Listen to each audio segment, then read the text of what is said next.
Buen detalle, muchas gracias.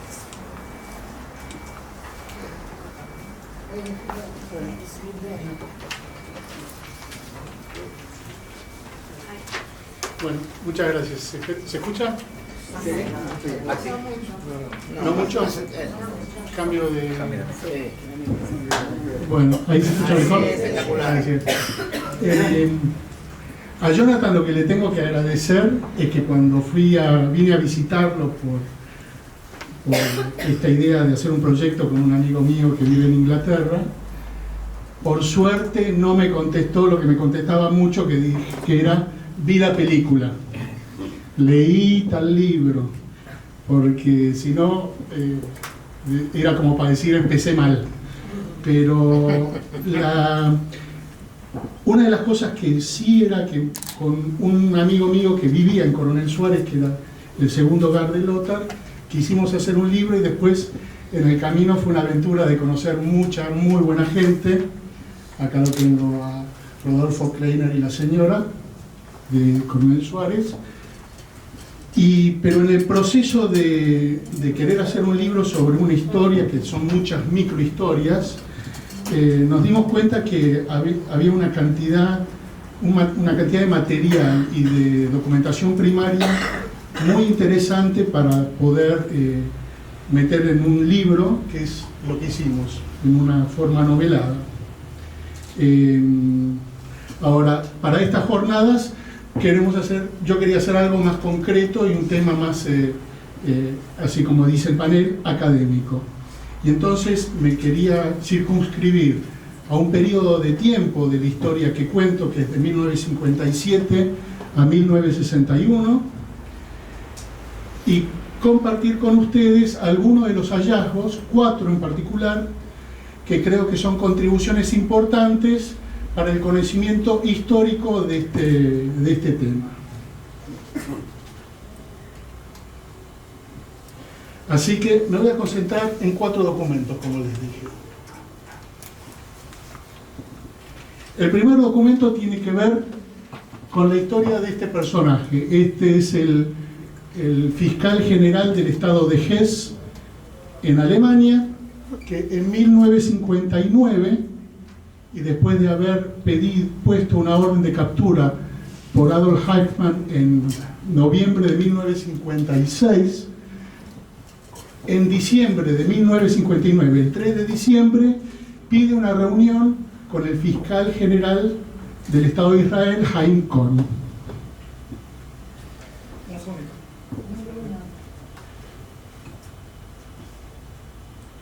El propósito de esa reunión era decir: yo tengo algo que tenemos que discutir, algo que empezamos a discutir en 1958 y que ahora tengo nuevo material que compartir con ustedes. Y ese nuevo material para compartir con ustedes fue resumido en esta minuta llamada Protocolo. Es un documento de diciembre 3 de 1959, fechado en Jerusalén, donde los participantes de la reunión son el fiscal general Haim Cohen, el fiscal del estado de Hesse, Fritz Bauer, el jefe de los servicios de seguridad de Israel, Isser Harel, y 2 miembros de su grupo, uno Zvi Aharoni, amigo personal del fiscal israelí, y el hermano del fiscal, llamado Shlomo Cohen Abarbanel. Y esto es un material muy interesante para ver, porque en esa reunión y en esta minuta, el fiscal alemán, se reporta así, que el fiscal alemán está aportando nuevos datos de averiguaciones del paradero de Adolf Eichmann, provenientes de un segundo informante, de cuya identidad no quiere revelar, y esa es la información que quiere compartir en ese momento con los otros miembros presentes de la reunión. ¿Qué detalles da?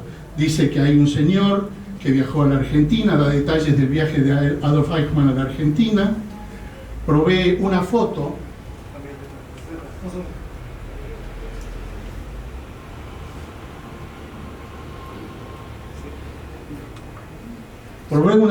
de 1952, donde dice En la minuta dice, presuntamente en esta foto se encuentra Adolf Eichmann, es una foto en Tucumán, que fue entregada por mi informante. El informante lo corté de la foto para que no lo identifiquen. Da detalles del empleador de Adolf Eichmann en la Argentina, refiere al nombre que utilizaba Eichmann en la Argentina, Ricardo Clement, y encima, y como nota de color, refiere a una anécdota reveladora del carácter de la persona buscada, que dice así, según el informante: en los años 50, durante el golpe militar en Bolivia, se le ofreció a Ricardo Clement hacerse cargo de la dirección del Servicio de Seguridad del Estado. Ricardo contestó: cuando escucho la palabra Staatssicherheitsdienst, Servicio de Seguridad del Estado, nuevamente vuelve a mí el apetito por matar. En la misma minuta se hace referencia al que fuera el primer informante del fiscal Fritz Bauer sobre el tema de Adolf Eichmann en la Argentina, y hablan de un reporte que este primer informante presentó en mayo de 1958. Y lo describen así en la minuta, como el contacto que recibimos del doctor Bauer, un alemán llamado Lothar Hermann. Y ahí describe detalles que en su momento habían compartido de un informe que Lothar Hermann había enviado en mayo de 1958.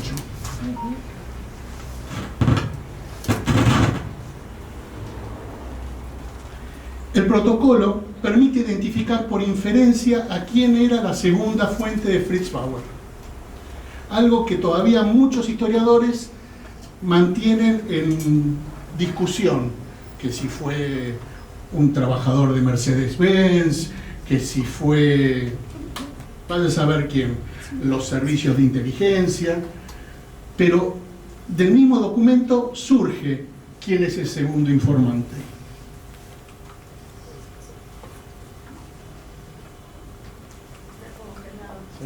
Ahí. El segundo informante es una persona que había viajado con Adolf Eichmann en el mismo barco a Buenos Aires, que fue empleado por la misma compañía que se llamaba Capri, una compañía de capitales argentino-alemanes, que había trabajado junto con él en Tucumán, de ahí la primera foto. Y ese señor es el que está a la derecha, se llama Herbert Kuhlmann. Otro, el de la izquierda es Wilhelm Monke. El de la derecha usa un nombre llamado Pedro Geyer, el nuevo nombre que adquirió cuando vino a la Argentina. Así que ese es un dato interesante en base de las discusiones y especulaciones que siempre hubo entre historiadores de quién era la segunda fuente. Pero también de este documento y otros documentos podemos reconstruir la información que aportara la primera fuente, Lothar Hermann, en el periodo agosto del 57, mayo del 58. Recuerden que estamos hablando de que esta reunión fue diciembre de 1959. Y este es Lothar Hermann en 1958, cuando presenta el último informe.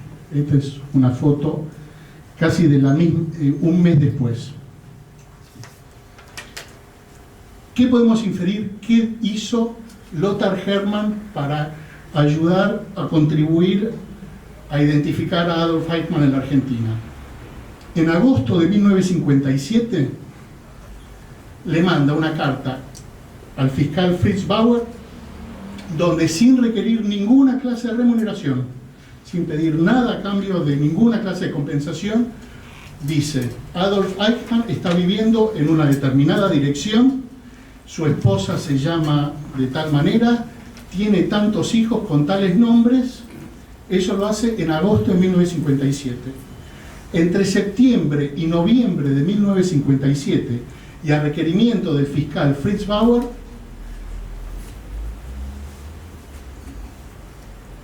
Lothar Hermann le envía una foto de la casa y le da una confirmación visual de la identidad de Eichmann y confirma también las características del habla, muy particulares, un dialecto austríaco que tenía.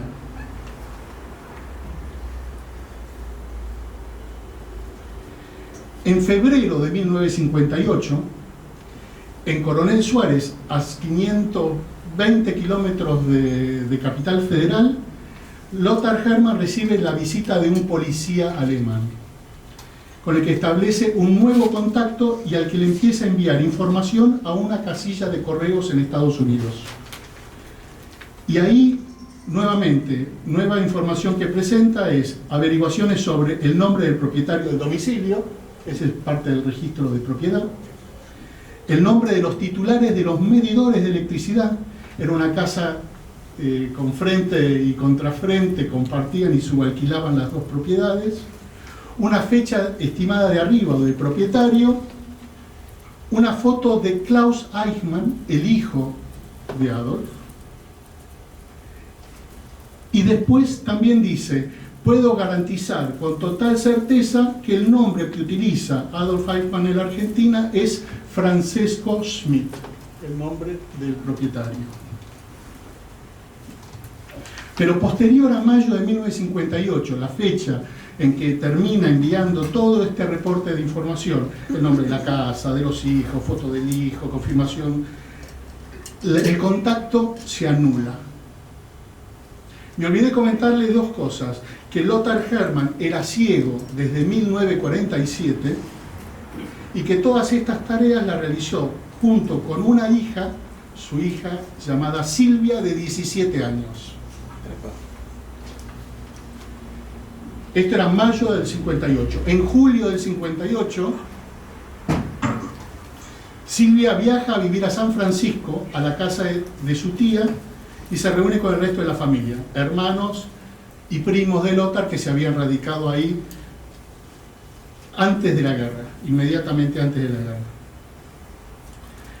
Y la reunión del 3 de diciembre, la minuta concluye con este texto: bien podría ser que Hermann erró en identificar al hombre, pero no la dirección, y quien allí vive es ciertamente Eichmann. La información es prometedora. El 6 de diciembre, en el diario personal de Ben Gurión se ve esta anotación: Bauer, fiscal general, Ben Gurión, primer ministro de Israel. Bauer, fiscal general de Hesse, vino y nos dijo que Eichmann ha sido encontrado y está en Argentina. Sugerí que se le pida no informe a nadie y que no requiera su extradición, pero que nos dé su dirección y que si lo encontramos lo capturaremos y traeremos aquí.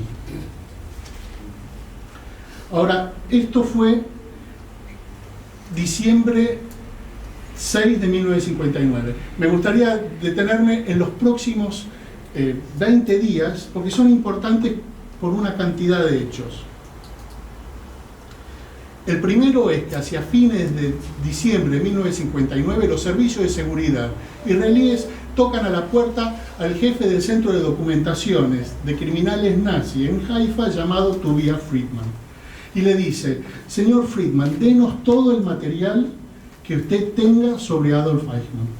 Una persona, material muy escaso, ¿sí? Tenía muy poca información de quién era y qué había hecho. Y este reconocido cazador de nazis, que había ganado una nueva notoriedad porque en octubre de 1959 en un discurso público había dicho: Adolf Eichmann se encuentra en Kuwait y yo ofrezco una recompensa de $10.000 por su captura, o por quien brinde información para su captura.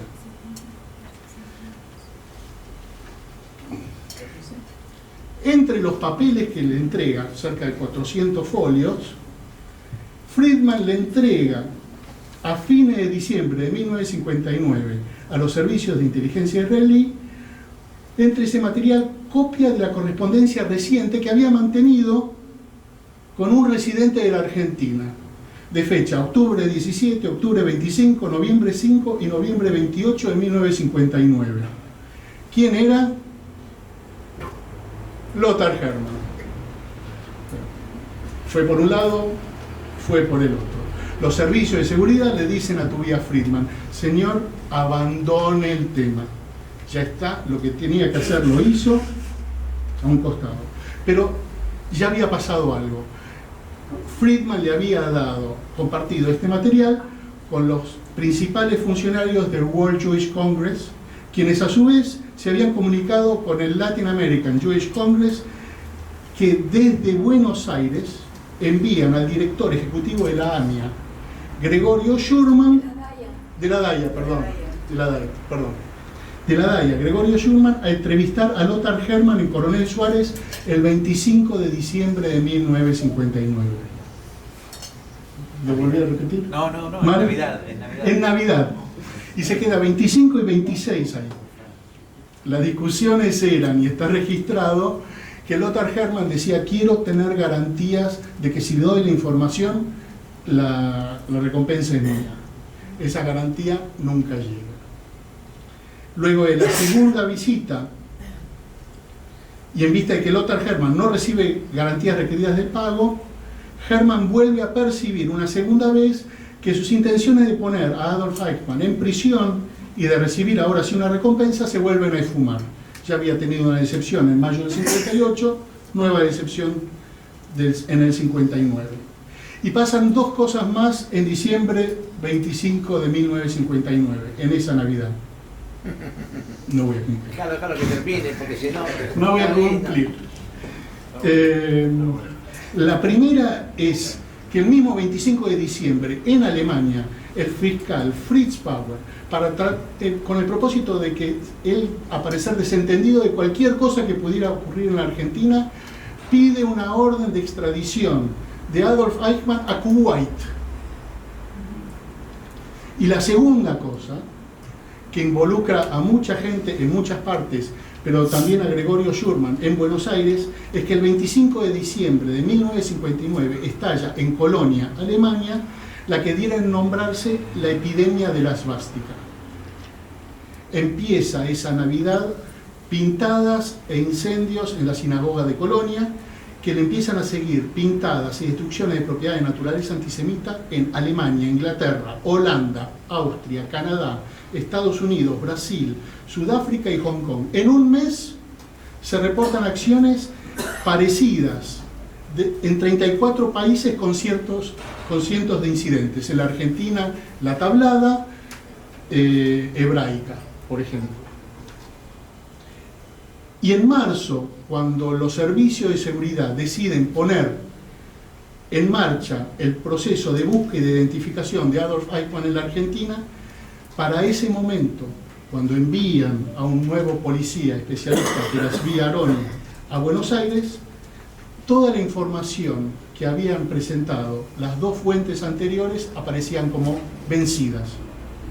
Ya Adolf Eichmann no trabajaba donde decían los reportes y no vivía en la dirección de Chacabuco 4261.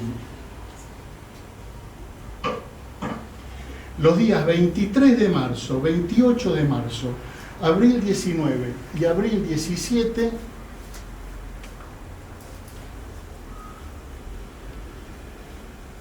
de 1960 se registran nuevas comunicaciones entre Hermann y Friedman. Hermann diciéndole: ¿qué pasa con esta garantía? Me quieren dejar afuera de cualquier operación. ¿Qué pasa? ¿Qué pasa? Y Friedman le dice: mire, acá yo lo que entiendo es que dicen que está en Kuwait. Uno instando a la acción y el otro tratando de decir: no tenemos nada más que hacer. Este es el sobre de la última carta de abril de 1960. Recuerden que la operación de captura ocurre en mayo 11 de 1960, días después de esta carta. Conocida la captura, de la que no voy a hablar porque vieron las películas y si quieren es para comentar después, pero la vieron. Difícil cambiarles la opinión de lo que entra en el cine. Conocida la captura, Lothar retoma la correspondencia con Friedman.